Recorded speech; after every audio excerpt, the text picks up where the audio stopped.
Image news का प्रायोजक dish home Fibernet presents mega 5 खुशी को अपग्रेड।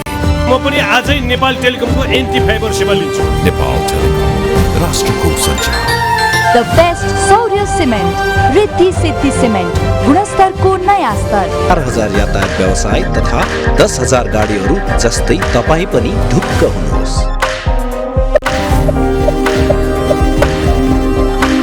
जगदम्बा सुपर साइन तथा ग्याल्वा प्लस जस्ता पाता जीवन भरको भरोसा र नयाँ जमानाको ग्लो एन्ड लभली।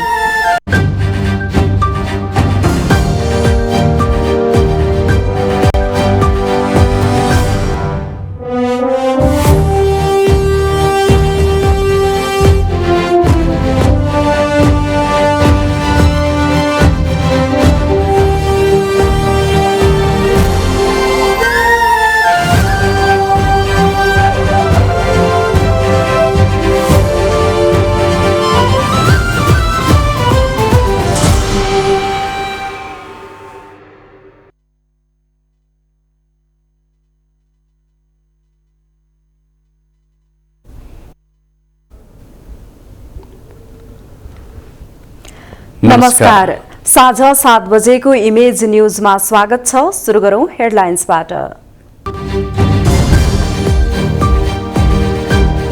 न्यायाधीश र वकिलबीच रकम लेनदेनको अडियो बाहिरिएपछि न्याय परिषदले गठन गर्यो 3 सदस्यीय छानबिन समिति। शुद्धिकरण अभियानमा साथ दिने बार एसोसिएसनको वचन।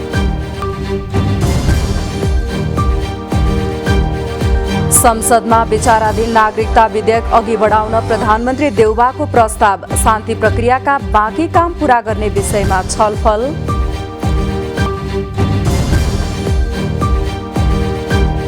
बलात्कार घटनाको उजुरी हदम्याद बढाउने विषयमा महिला सांसदहरू एकमत। उमेर र घटनाको प्रकृति अनुसार कानुन संशोधन गर्न सुझाव।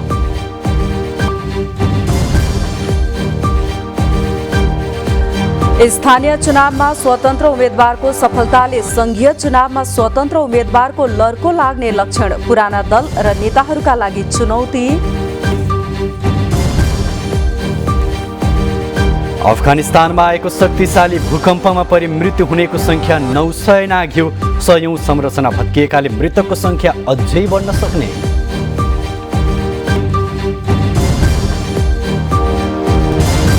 र इन्फाका नवनिर्वाचित पदाधिकारीले लिए पद तथा गोपनीयताको शपथ। नवनियुक्त अध्यक्ष नेमाङले गरे पदभार ग्रहण।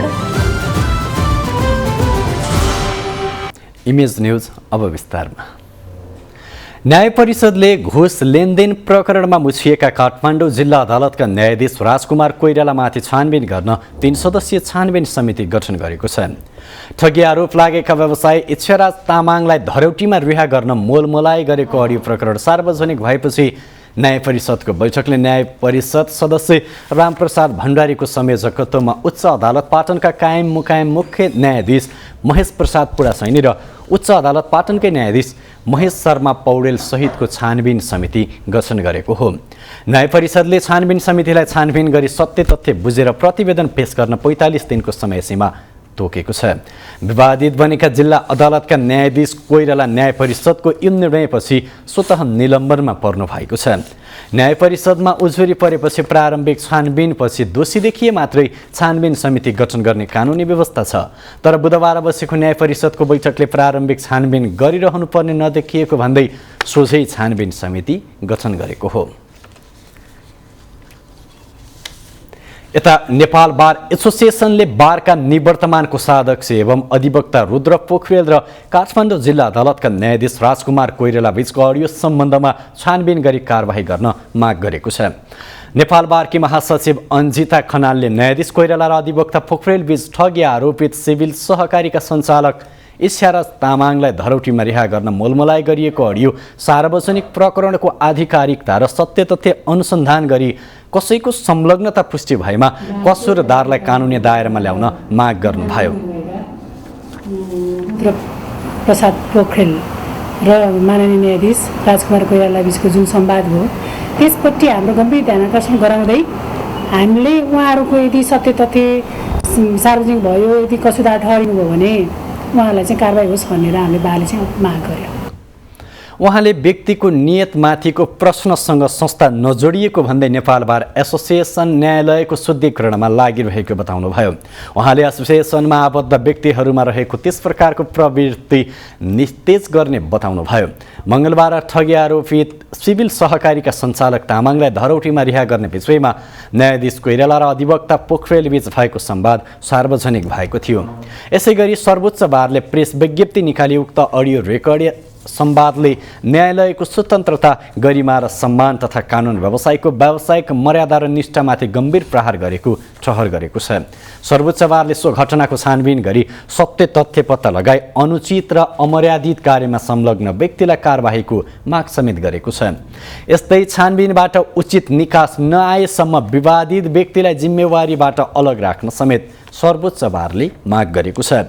यसैबीच कानुन व्यवसायी परिषदले निवर्तमान बार कोषाध्यक्ष एवं अधिवक्ता रुद्र पोखरेललाई स्पष्टीकरण सोध्ने निर्णय गरेको छ। महान्यायाधिवक्ता खम्बहादुर खाती अध्यक्ष रहेको परिषद अन्तर्गतको अनुशासन समितिको आज बसेको बैठकले अधिवक्ता पोखरेललाई लिखित स्पष्टीकरण पेश गर्न 7 दिनको म्याद जारी गरेको हो। परिषदका अनुसार अधिवक्ता पोखरेलले स्पष्टीकरण पेश गरेपछि थप प्रमाण बुझेपछि कारबाही गरिने बताइएको छ।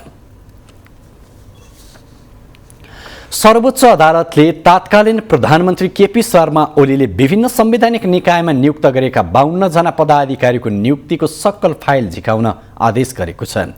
कायम मुकायम प्रधान न्यायाधीश दीपक कुमार कार्की, न्यायाधीशहरू हरे कृष्ण कार्की, विश्वम्बर प्रसाद श्रेष्ठ, ईश्वर प्रसाद खतिवडा, अनिल कुमार सिन्हाको संवैधानिक इजलासले संवैधानिक आयोगका पदाधिकारी नियुक्ति बदर गर्नुपर्ने माग गरिएको रिटमा सुनवाई गर्दै राष्ट्रपति कार्यालयबाट नियुक्तिको सक्कल फाइल झिकाउने आदेश गरेको हो।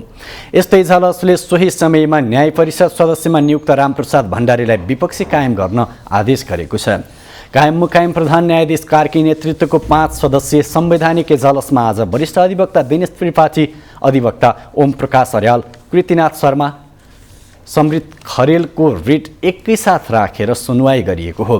2077 पुस 5 गते प्रतिनिधि सभा विघटन गर्नुअघि तत्कालीन प्रधानमन्त्री ओलीले संवैधानिक परिषद सम्बन्धी अध्यादेश जारी गरी मानवाधिकार आयोग, निर्वाचन आयोग, लोकसेवा आयोग, राष्ट्रिय महिला आयोग लगायतका संवैधानिक आयोगहरूमा पदाधिकारी नियुक्त गर्नुभएको थियो।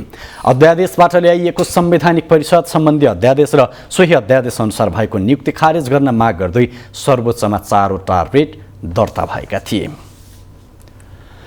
प्रधानमन्त्री शेरबहादुर देउवाले संसदमा विचाराधीन नागरिकता विधेयक अघि बढाउने प्रस्ताव सत्तारूढ गठबन्धनको बैठकमा राख्नु भएको छ।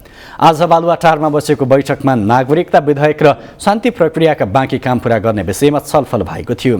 छलफलपछि सञ्चारकर्मीहरूसँग कुरा गर्दै सरकारका प्रवक्ता ज्ञानेन्द्र बहादुर कार्कीले बैठकमा प्रधानमन्त्रीले नागरिकता विधेयक अगाडि बढाउने प्रस्ताव राख्नु भएको जानकारी दिनुभयो।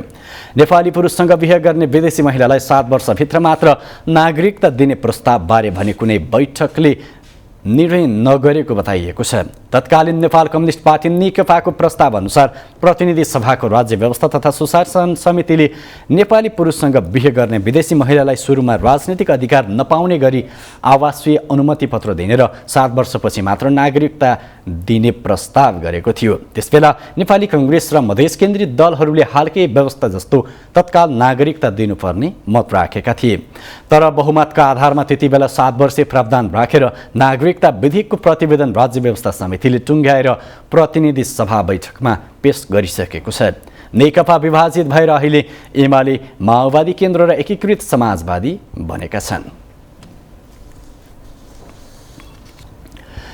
नेकपा एकीकृत समाजवादीका सम्मानित नेता झलनाथ खनालले गठबन्धनले आफ्नो पार्टीको अपमान गरेको आरोप लगाउनु भएको छ। समाजवादी प्रेस संगठन नेपाल जिल्ला शाखा काठमाडौँले गरेको कार्यक्रममा नेता खनालले गठबन्धनकै कारण आफ्नो पार्टीले ल्याउने जति सिट र मत प्राप्त गर्न नसकेको दावी गर्नुभयो।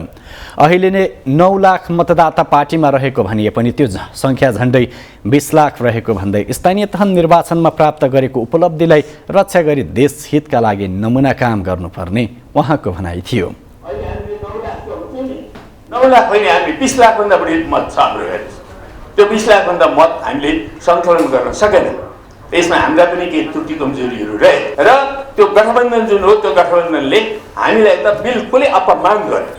त्यो अपमानपूर्ण ढङ्गले चाहिँ व्यवहार गरिएको हुनाले हामीले जति मत प्राप्त गर्नुपर्ने थियो त्यति मत पनि प्राप्त गर्न सकेनौँ, त्यति सिट पनि प्राप्त गर्न सकेनौँ। नेता खनालले रुस र युक्रेनको युद्धका कारण देखाउँदै सरकारले पेट्रोलियम पदार्थमा गरेको मूल्य वृद्धिको विरुद्ध आफ्नो पार्टी रहेको बताउनुभयो। सरकारले कुनै बहाना नबनाई जनतालाई राहत दिनुपर्ने उहाँको भनाइ थियो। अहिले जसले गर्दा अब सेवामा वृद्धि हुन्छ, हर चिजमा अब मूल्य वृद्धि हुन्छ। यसका विरुद्ध हामीले आवाज उठाउनुपर्छ। यो मूल्य वृद्धिले जनताको ढाड सेक्छ। नेकपा एकीकृत समाजवादी यो मूल्य वृद्धिका पक्षमा छैन। अविलम्ब सरकारले यो मूल्य वृद्धिको बारेमा हेरफेर गर्नुपर्छ, जनतालाई सहुलियत दिनुपर्छ भनेर हामीले दृढतापूर्वक हामीले माग गर्नुपर्छ। नेता खनालले नेपालको सीमा अङ्कित गर्ने विषयमा आवाज उठाउनु पर्ने समेत बताउनुभयो। बलात्कारको घटनामा कानुनमा भएको 1 वर्षको हदम्याद सम्बन्धी व्यवस्था संशोधन गर्नुपर्नेमा सांसदहरूले जोड दिएका छन्। प्रतिनिधि सभा अन्तर्गतको कानुन, न्याय तथा मानव अधिकार समितिको बैठकमा यौन हिंसा विरुद्धका केही ऐनलाई संशोधन गर्न बनेको विधेयक र फौजदारी कसुर तथा फौजदारी कार्यविधि सम्बन्धी केही ऐनलाई संशोधन गर्न बनेको विधेयकमाथि संशोधन हाल्ने सांसदहरूले बलात्कार जस्तो जघन्य अपराधमा समय सीमा राख्न नहुने मत जाहेर गरेका छन्। एक रिपोर्ट।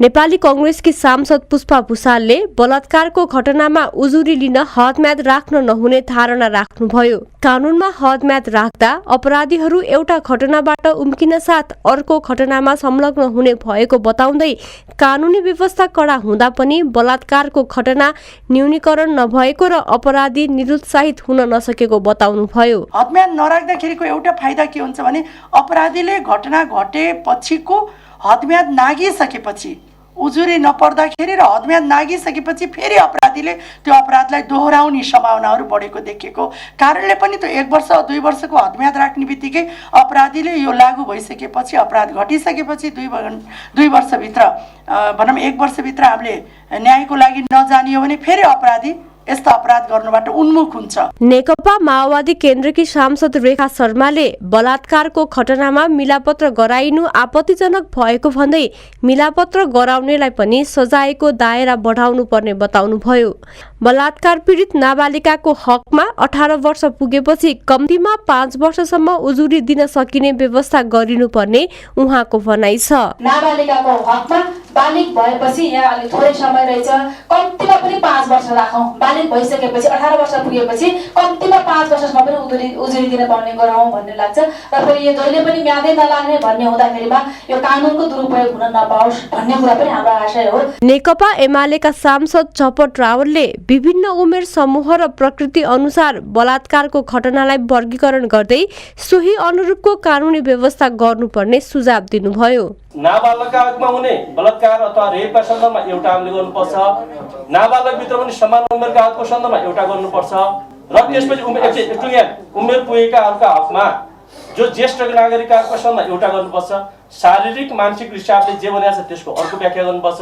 उमेर पुगेका हकका भनेको यो भनेको अर्को अपराध हो। माओवादी केन्द्रकी सांसद पूर्णकुमारी सुवेदीले 10 वर्षभन्दा कम उमेरको बालिकालाई बलात्कार गर्नेलाई मृत्युदण्ड हुनुपर्ने बताउनुभयो। कानून बनाए पनि कार्यान्वयनको पक्ष फितलो हुने गरेको भन्दै कानून कार्यान्वयन हुनुपर्नेमा जोड दिनुभयो। बालिकाहरूलाई जबरजस्त चाहिँ बलात्कार हुनेहरूलाई त मृत्युदण्डै दिनुपर्छ मेरो व्यक्तिगत विचार है। यो यसमा चाहिँ मलाई त्यो लाग्छ, त्यो फिल हुन्छ कि किनभने त्यो नृशंस तरिकाले बलात्कार गरेर हत्या गरे हुन्छ फेरि। त्यसो हुँदाखेरि यो विषयमा कडाभन्दा कडा नै हुनुपर्छ। यो कानुन बनाउँदाखेरि असाध्यै छलफल गरेर अलि मेहनतका साथ कडाभन्दा कडा सजाय र कडाभन्दा कडा जरिवाना गरेर नै जानुपर्छ भन्ने लाग्छ।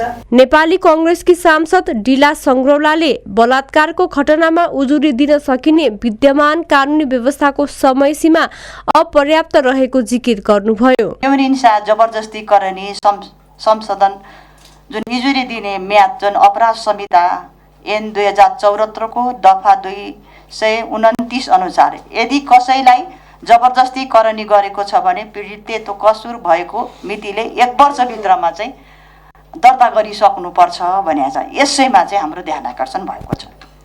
किनभने यो समय चाहिँ अपर्याप्त छ कि यो हदम्यादलाई हटाउनुपर्छ भन्ने हाम्रो मान्यता। नेपाली कांग्रेसकी सांसद रंगमती शाहीले बलात्कारको घटनामा पीडित बालिकाहरूले लामो समयसम्म घटना सार्वजनिक गर्न नसक्ने भन्दै उनीहरूका लागि उजुरी गर्न लामो समय उपलब्ध हुनुपर्ने बताउनुभयो। इमेज न्यूजका लागि इमेज ब्युरोको रिपोर्ट। आगामी संघ र प्रदेश निर्वाचनको मिति तय नहुँदै स्वतन्त्र उम्मेदवारी घोषणाको लहर चलेको छ। गत वैशाख 30 गते सम्पन्न स्थानीय तह निर्वाचनमा स्वतन्त्र उम्मेदवारले पाएको मतका कारण स्वतन्त्र उम्मेदवारीको लहर चलेको हो। बलियो विरासत र सशक्त संगठन बिना चुनाव जितिन्न भन्ने मनोविज्ञान तोड्दै गत स्थानीय तह निर्वाचनमा काठमाडौँ, धरान, धनगढी लगायत चर्चित शहरमा नै स्वतन्त्र उम्मेदवार जनप्रतिनिधि निर्वाचित भएपछि स्वतन्त्र उम्मेदवारीप्रति आकर्षण बढेको हो। यो आकर्षण पुराना र स्थापित राजनीतिक दलहरूको लागि भने चुनौती बनेको छ।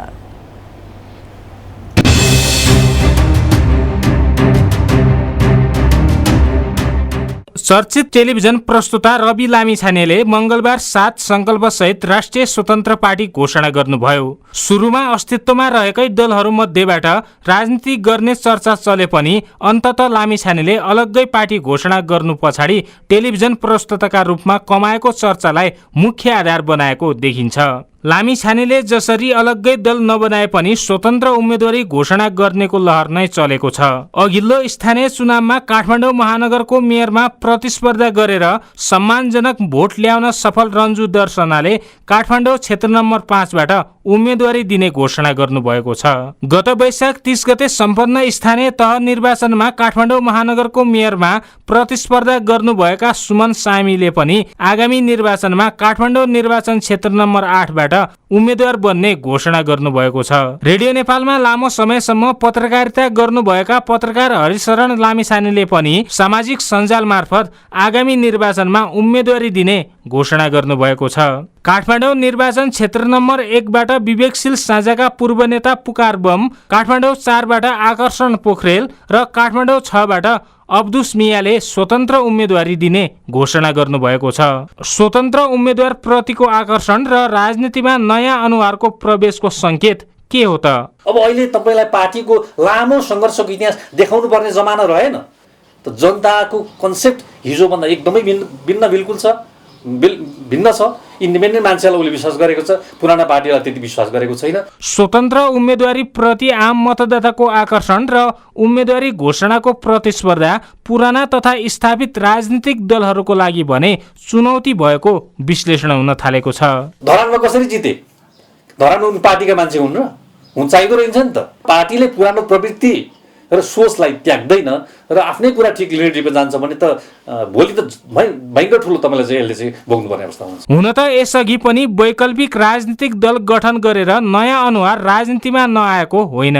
2074 सालको निर्वाचनको सम्मुखमा वैकल्पिक राजनीतिक शक्ति बन्ने उद्घोष सहित साझा पार्टी गठन गर्नुभएका पत्रकार रविन्द्र मिश्र एकपछि अर्को गरी राजनीतिमा असफल बन्न पुग्दा हाल निष्क्रिय बन्नुभएको छ।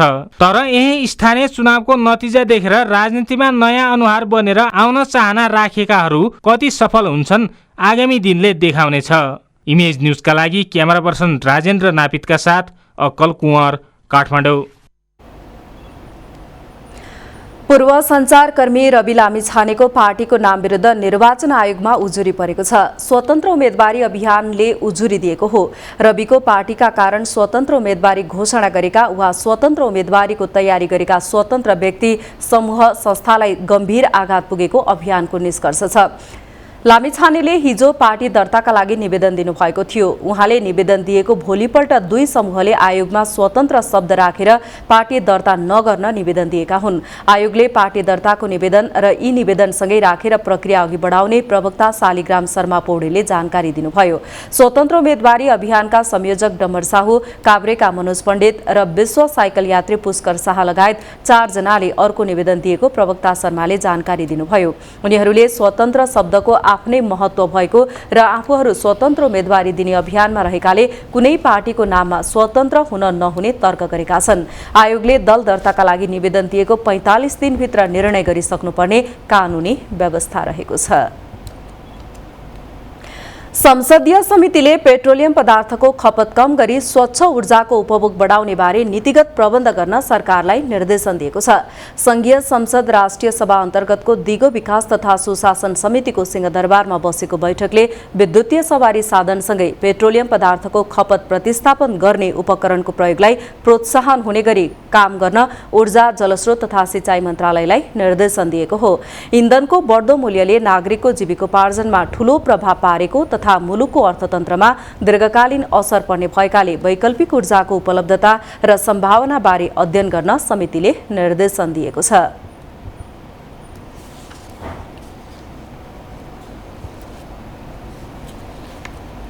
वर्तमान अवस्थामा खनिज इन्धनमा बढ्दै गएको उच्च मूल्यका कारण सर्वसाधारणको जीविकोपार्जनको साथै मुलुकको अर्थतन्त्रमा असर गरिरहेको छ।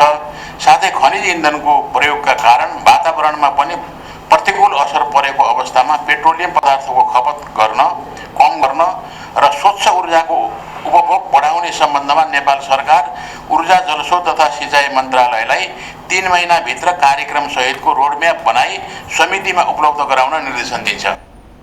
समितिले खनिज इन्धनलाई प्रतिस्थापन गर्ने वैकल्पिक ऊर्जाबारे जानकारी लिन बैठकमा विज्ञहरूलाई डाकेको थियो।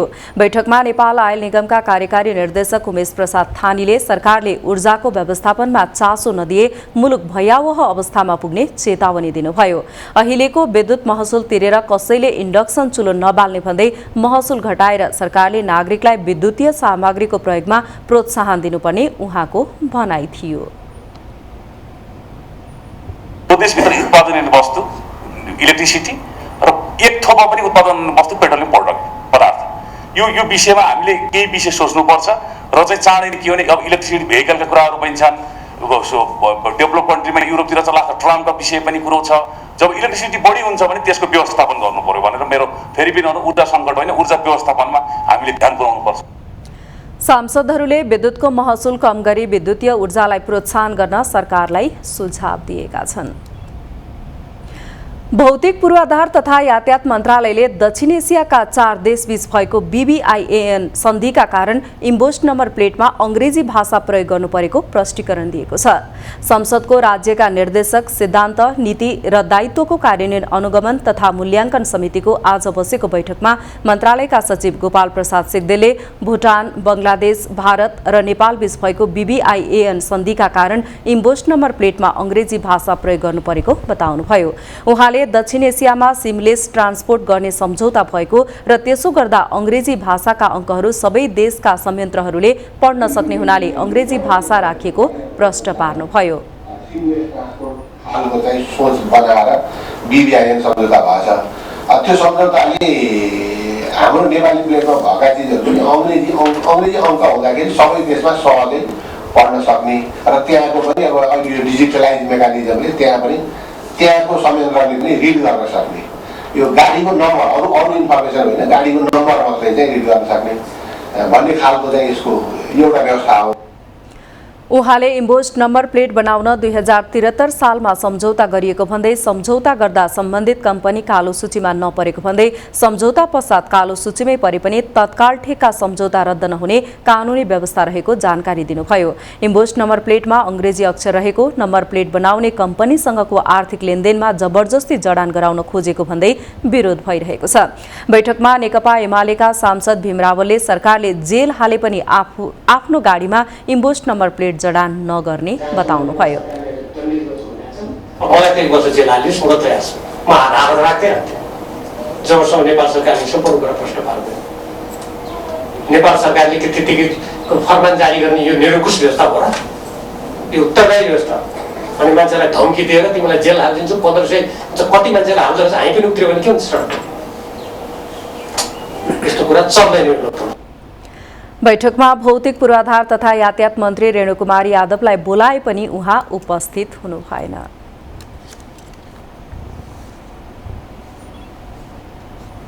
इमेज न्यूजमा पालो भएको छ ब्रेकको, त्यसअघि बाँकी हेडलाइन्स। स्वास्थ्य बीमाको रकम भुक्तानी नगरी उपचार सेवा बन्द गर्ने निजी अस्पतालहरूको धम्की।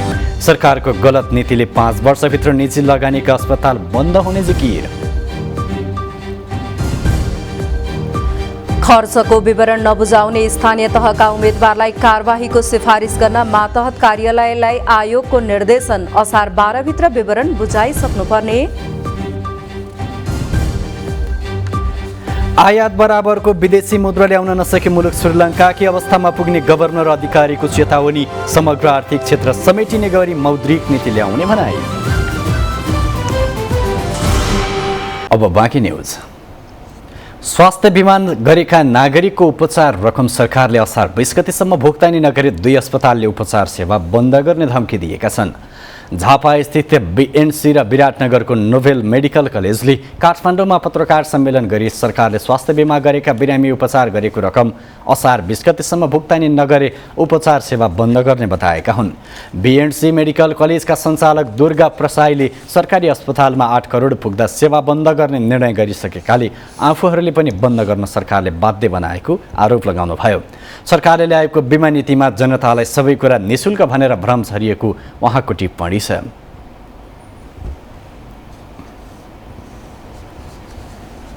सरकारको टिचिङ हस्पिटलले 8 करोड पुग्दा बन्द गर्ने भयो। त्यसलाई त सरकारले तलब खुवाउँछ, जम्मै त सरकारले खुवाउँछ हो। धरानको सरकारले दिन्छ, धरानको सरकारले बन्द गर्ने भयो। अनि हामी चाहिँ कहाँको हौँ भन्नुहोस् त? बिरामी कसरी जान्छ त? पैसा तिर्नेले जान्छ, बिमाको जाँदैन।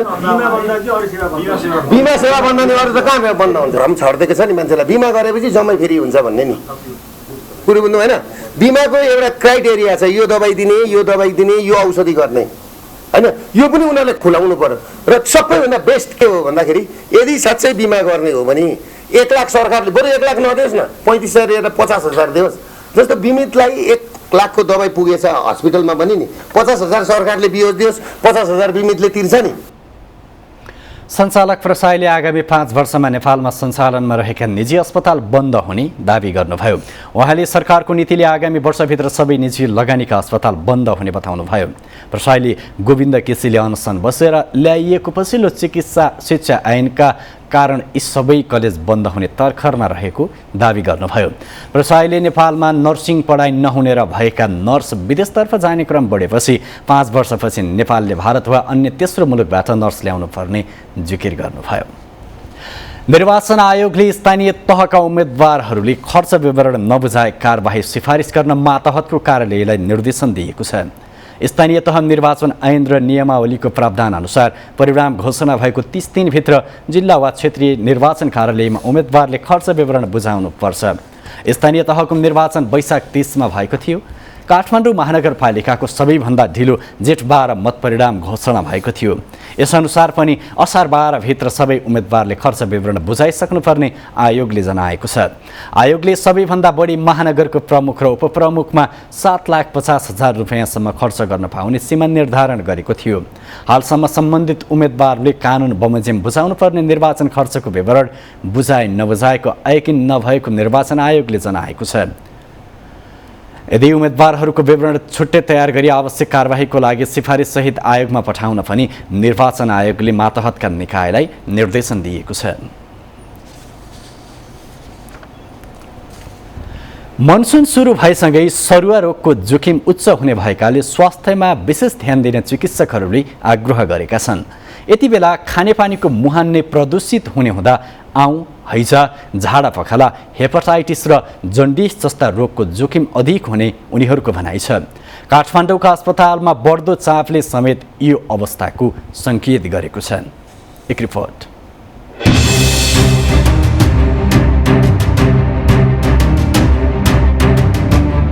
गर्मी महिना लागेसँगै वर्षेनी सरुवा रोगका संक्रमित बिरामीको संख्या बढेको चिकित्सकहरूले बताएका छन्। विशेष गरी 3 प्रकारका रोग, पानीजन्य, हावाजन्य र कीटजन्य रोगका बिरामी उपचारका लागि आएको जानकारी सरुवा रोग विज्ञले दिएका छन्। हेपाटाइटिस, हैजा, झाडापखाला, टाइफाइड, खानपान र पानी, डेङ्गु, मलेरिया, इन्फ्लुएन्जा, हाच्छिउँ, कीटजन्य, डेङ्गु तथा मलेरिया हावाबाट सर्ने रोगमा पर्दछन्। अब जाउँ गर्मी महिना लाग्यो। गर्मी महिनामा चाहिँ विभिन्न खालका संक्रामक रोगहरू देखिने गर्छ। यो वर्षै नै हामीले देख्दै आएका छौँ र यसमा नामै भन्नुपर्दाखेरि चाहिँ अब पानीजन्य रोग, त्यसपछि कीटजन्य रोग भन्छौँ हामीले, अनि हावाबाट फैलिने भने खोकेर फैलिने रोग, यिनीहरू चाहिँ अलिकति हामीले मुख्य नेपालमा अलिक बढी मात्रामा देखिने रोगहरू हुन् ती माध्यमबाट फैलिने। खानपानबाट सर्ने भनेको अहिलेको भर्खरै अब हैजा देखिरहेछ त्यो पनि त्यसबाट सर्ने हो।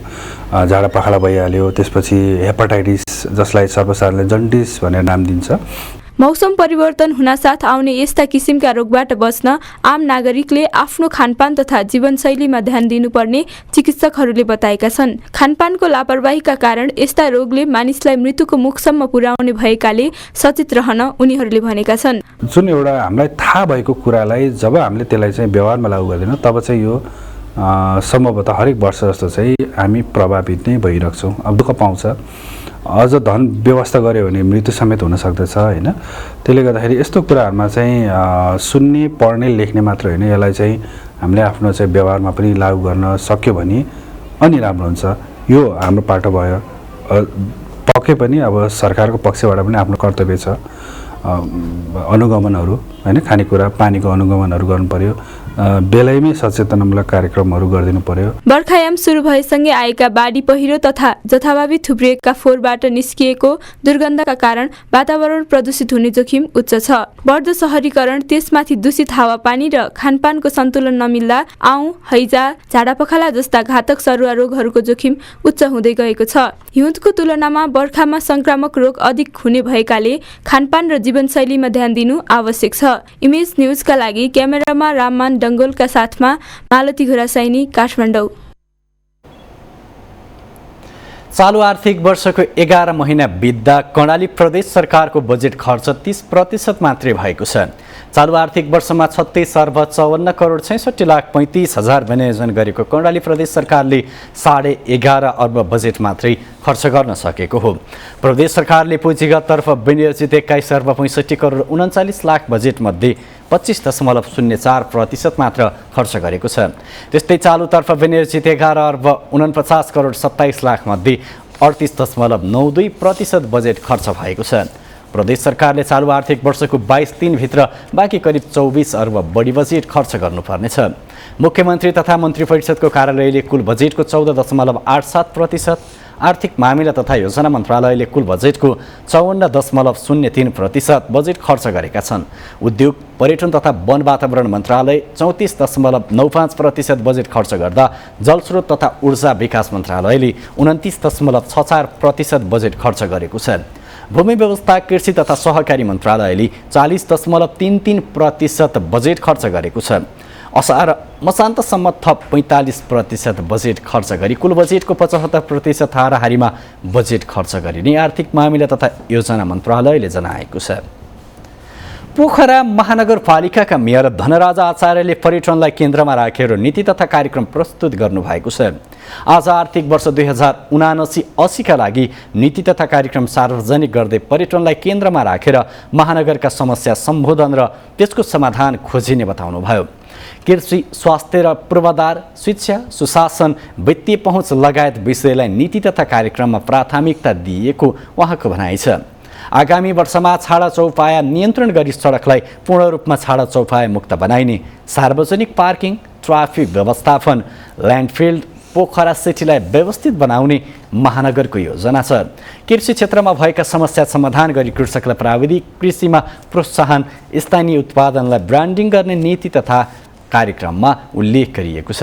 पोखराको परिचय बोकेको लेकसाइड सडकको स्तरोन्नति र त्यसको दायाँ बायाँ आकर्षक बोट बिरुवा लगाउने विषय प्राथमिकतामा समेटिएका छन्।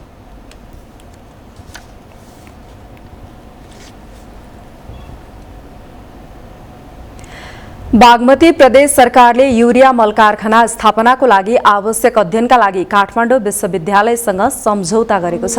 कृषि तथा पशुपन्छी विकास मन्त्री वसुन्धरा हुमागाई र काठमाडौँ विश्वविद्यालयका उपकुलपति प्राध्यापक डाक्टर भोला थापाले युरिया मल उत्पादन सम्बन्धी सम्भाव्यता अध्ययन र विस्तृत परियोजना प्रतिवेदनको लागि सम्झौता गर्नुभएको हो। विश्वविद्यालयको मानव स्रोत, प्रविधि र ज्ञानलाई सदुपयोग गरी योजनालाई कार्यान्वयन गर्न लागि मन्त्री हुमागाईले बताउनुभयो। त्यस्तै ग्रीन हाइड्रोजन उपयोग गर्दै रासायनिक युरिया मल उत्पादन गरिने उपकुलपति थापाले बताउनुभयो। उक्त कारखाना सञ्चालन गर्न सके प्रति वर्ष 2 लाख मेट्रिक टन मल उत्पादन हुने जनाइएको छ। उक्त कारखाना निर्माण गर्न 60 देखि 80 अर्ब लाग्ने अनुमान गरिएको छ। राष्ट्रिय गौरवको आयोजना अन्तर्गत रहेको भेरी बबे डाइभर्सन आयोजनाको भौतिक प्रगति 56% मात्र सकिएको छ। आर्थिक वर्ष 2071-72बाट निर्माण आरम्भ भएको यो आयोजना सम्पन्न हुन अझै 3 वर्ष लाग्ने देखिएको छ। आर्थिक वर्ष 2079-80 सम्म सम्पन्न गर्ने लक्ष्य लिएर सुरु गरिएको आयोजना कोरोना महामारीको कारण देखाएर ढिलाइ भएको जनाइएको छ। हाल बाँध, विद्युत गृह, हाइड्रोमेकानिकल निर्माण लगायतका काम भइरहेको छ। पहिलो चरणको काम भने तोकिएको समयभन्दा 1 वर्ष पहिले नै पूरा भइसकेको थियो। दोस्रो चरण अन्तर्गतको काम जारी छ। आयोजनाको कुल लागत 36 अर्ब 80 करोड 77 लाख रहेको छ। चिनिया कम्पनी चाइना इन्जिनियरिङ ओभरसिजले टनेल बोरिङ मेसिनबाट सुरुङ बनाइरहेको छ। भेरी नदीबाट प्रति सेकेन्ड 40 घनमिटर पानी बबई नदीमा पथान्तरण गरी 46.8 मेगावाट बिजुली निकाल्नुका साथै बर्दिया र बाँकी जिल्लाको करिब 51,000 हेक्टर जमिनमा सिँचाइ सुविधा उपलब्ध गराउने उद्देश्यले आयोजनाको निर्माण थालिएको हो। भेरी नदीको पानी बबईमा खसाल्न 6 गेजको ब्यारेज निर्माण भइरहेको छ। उक्त ब्यारेज 114 मिटर लामो र 14 मिटर अग्लो हुनेछ। यहाँबाट 12 किलोमिटर लामो सुरुङ मार्फत पानी खसाल्ने योजना रहेको छ।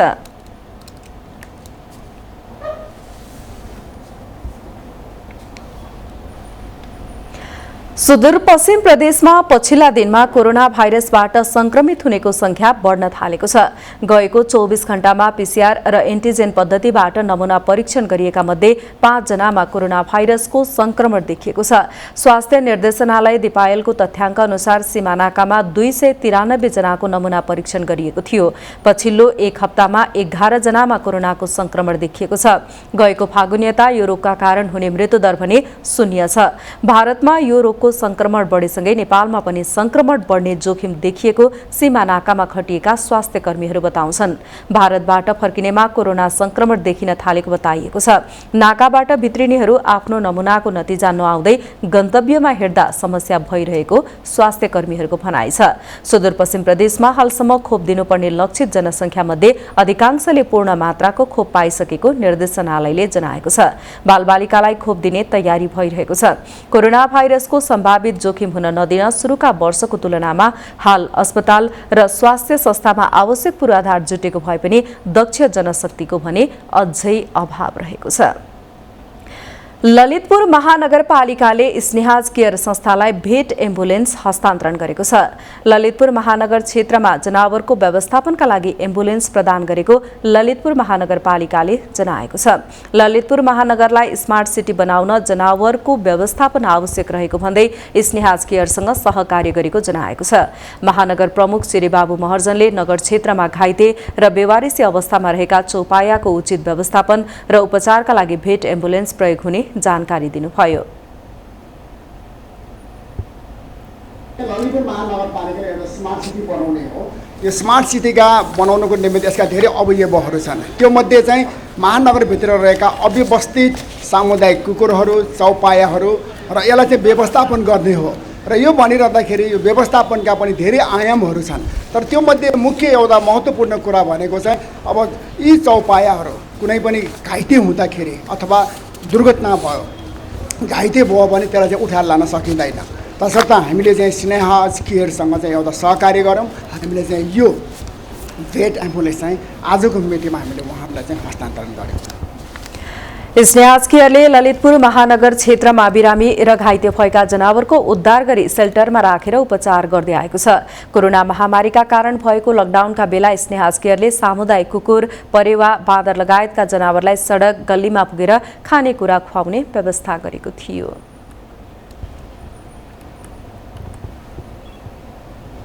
अब बिजनेस न्यूज। बिजनेस न्यूज का प्रायोजक मेरो देश मेरो जगदम्बा सिमेन्ट। सर्वोत्तम सिमेन्ट, सर्वोत्तम मजबुती। नेपाल राष्ट्र बैंकका गभर्नर महाप्रसाद अधिकारीले आयात बराबरको विदेशी मुद्रा ल्याउन नसके नेपाल पनि श्रीलङ्काकै अवस्थामा पुग्न सक्ने चेतावनी दिनुभएको छ।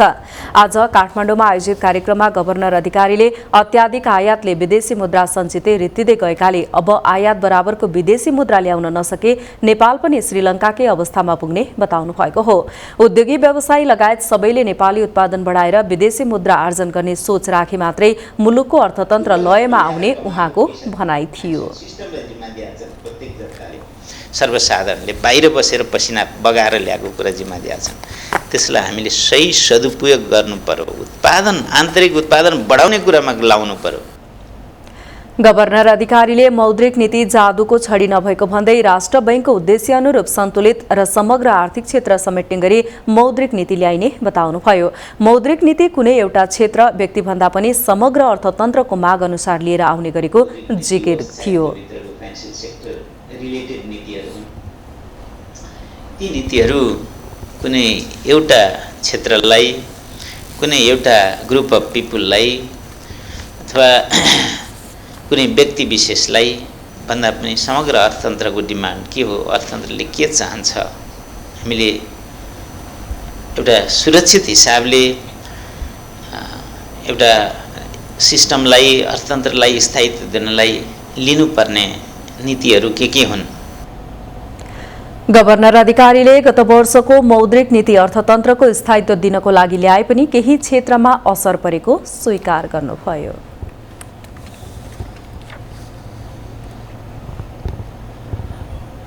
गत वर्षको तुलनामा चालु वर्षको अन्त्यमा उद्योग दर्ता र प्रस्तावित रकम दुवैमा वृद्धि भएको उद्योग विभागले जनाएको छ गत वर्ष 203 उद्योग दर्ता हुँदा 1 खर्ब 56 अर्ब लगानी प्रस्ताव आएकोमा चालु वर्षको अन्त्यतिर आइपुग्दा विभागमा 280 उद्योग दर्ता भएका छन् जसमा 80 ठूला उद्योग छन् भने 100 मझौला र 100 साना उद्योग दर्ता भएका छन् जसका लागि 3 खर्ब 7 अर्ब लगानी प्रस्ताव भएको छ यो सँगै मुलुकमा 26,250 रोजगारी सृजना गरिने विभागले जनाएको छ यसमध्ये विदेशी लगानीको स्वीकृति संख्या 241 हुँदा कुल स्वदेशी लगानी 45 अर्ब 53 करोड प्रस्ताव भएको छ यसबाट प्रस्तावित विदेशी लगानी परियोजनामा 13,969 रोजगारी सृजना हुने विभागको तथ्याङ्क छ यस्तै उद्योग दर्ताका लागि सहज बनाउन भन्दै सरकारले निकै तामझामका साथ सुरु गरेको एकल बिन्दु सेवा भने सम्बन्धित निकायले समन्वयन गर्न नसक्दा खासै प्रभावकारी बन्न सकेको छैन एकल बिन्दु सेवाबाट प्रभावकारी काम हुन नसकेको गुनासो आइरहँदा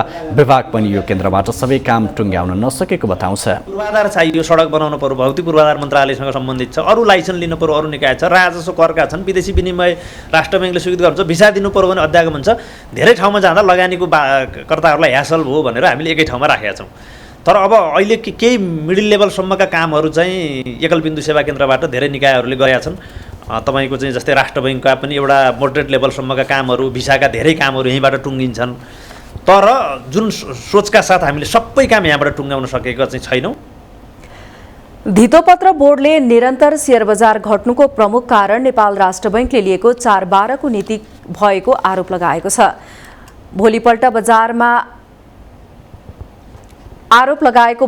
बजारमा आज 31 अङ्कको गिरावट आएको छ बोर्डका अध्यक्ष रमेश हमालले राष्ट्र बैंक धितोपत्र बोर्ड र अर्थ मन्त्रालय सम्मिलित अध्ययन समिति गठन भएको र उक्त समितिले दिएको सुझाव अनुसार काम अगाडि बढाइने बताइरहँदा लगानीकर्ताले अझै विश्वास गर्न सकेका छैनन् हिजो 37 अङ्कले उकालो लागेर 1922 बिन्दुमा पुगेको बजार आज फेरि ओह्रालो लाग्दा 1893 बिन्दुमा झरेको छ आज कारोबार रकम पनि 1 अर्ब तले खुम्चियो आज सबै उपसूचक ओह्रालो लाग्दा सबैभन्दा बढी निर्जीवन बीमा समूहमा 155 अङ्कले घटेको छ यसैगरी जीवन बीमा 132 अङ्कले ऋणात्मक रह्यो अरू सबै समूहमा दोहोरो अङ्कको गिरावट आउँदा 173 कम्पनीको शेयर मूल्य घटेको छ 19 कम्पनीको मूल्य बढ्दा 2 कम्पनीको मूल्य स्थिर रहेको नेप्सेले जनाएको छ आज 229 कम्पनीको 30 लाख भन्दा बढी किता शेयर 84 करोड बराबरमा किनबेच भएको एक्सचेन्जले जनाएको छ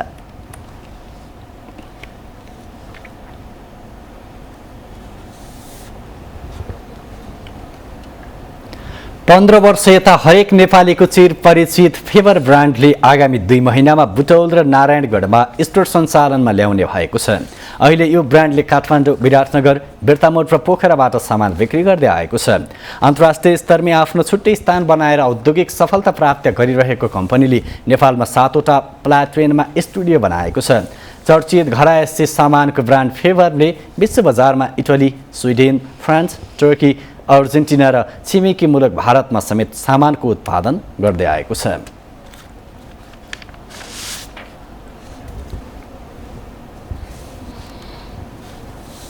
बिजनेस न्यूजका प्रायोजक मेरो देश मेरो जगदम्बा सिमेन्ट सर्वोत्तम सिमेन्ट सर्वोत्तम मजबुती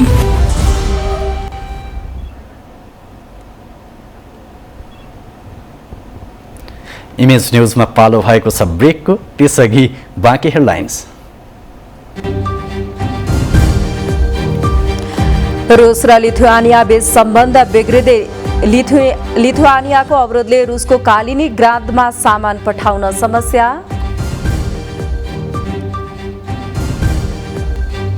र एन्फाका नवनिर्वाचित पदाधिकारीले लिए पद तथा गोपनीयताको शपथ। नवनियुक्त अध्यक्ष नेमुवाङले गरे पदभार ग्रहण।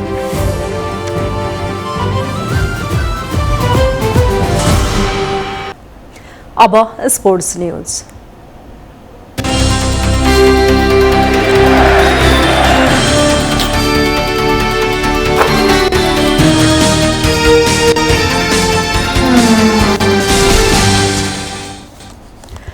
अखिल नेपाल फुटबल संघ एन्फाका नवनिर्वाचित पदाधिकारीले पद तथा गोपनीयताको शपथ लिएका छन्। ललितपुरको साधो बाटो स्थित एन्फा कन्फ्लेक्समा आज संघका नवनिर्वाचित पदाधिकारी तथा कार्यसमिति सदस्यले पदको शपथ लिएका हुन्। एन्फाका नवनिर्वाचित अध्यक्ष पंकज विक्रम नेम्बाङले पदाधिकारी र कार्यसमितिका सदस्यलाई शपथ खुवाएका थिए। सोमबार भएको निर्वाचनमा पंकज विक्रम नेम्बाङको नेतृत्वमा नयाँ कार्यसमिति निर्वाचित भएको थियो। नेम्बाङसहित वरिष्ठ उपाध्यक्षमा वीरबहादुर खड्का, उपाध्यक्षहरूमा दावा लामा, दीपक खतिवडा, विराट जगशाही र दुर्गा बहादुर केसी कुमार निर्वाचित भएका छन्। सदस्यमा मनिष जोशी, अनिल मल्ल, रविन्द्र चन्द, विकास नारायण श्रेष्ठ, भोजराज शाही, महेन्द्र छेत्री, पुरुषोत्तम थापा, रमेश व्यञ्जनकार, मणिराज विष्ट, टिका लामा, भरत बुढा थापा, सरला श्रेष्ठ र पेमा डोल्मा लामा निर्वाचित भएका थिए।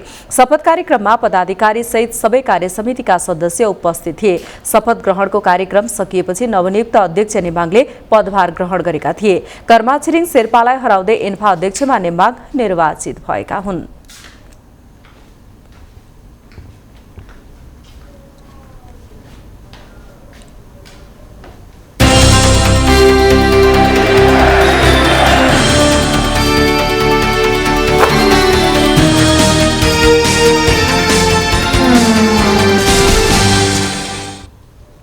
अब वेदर अपडेट।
अन्त्यमा हेडलाइन पुनः एकपटक।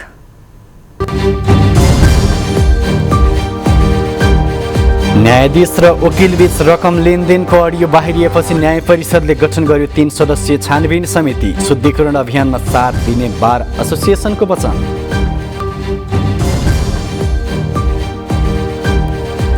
संसदमा विचाराधीन नागरिकता विधेयक अघि बढाउन प्रधानमन्त्री देउबाको प्रस्ताव। शान्ति प्रक्रियाका बाँकी काम पूरा गर्ने विषयमा छलफल।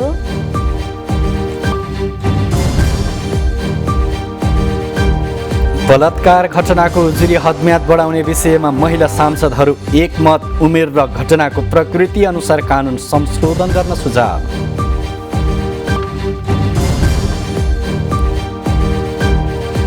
स्थानीय चुनावमा स्वतन्त्र उम्मेद्वारको सफलताले संघीय चुनावमा स्वतन्त्र उम्मेद्वारको लड्को लाग्ने लक्षण। पुराना दल र नेताहरूका लागि भने चुनौती।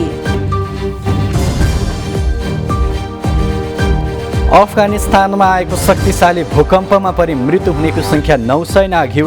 सयौं संरचना भत्किएकाले मृतकको संख्या अझै बढ्न सक्ने।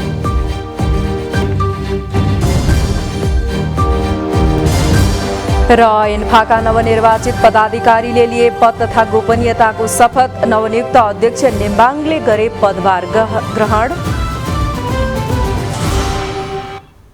इमेज न्युज सकियो। तपाईँ हामीलाई imagekhabar.com-मा पनि हेर्न, पढ्न र सुन्न सक्नुहुनेछ। इमेज च्यानल हेर्दै गर्नुहोला। नमस्कार।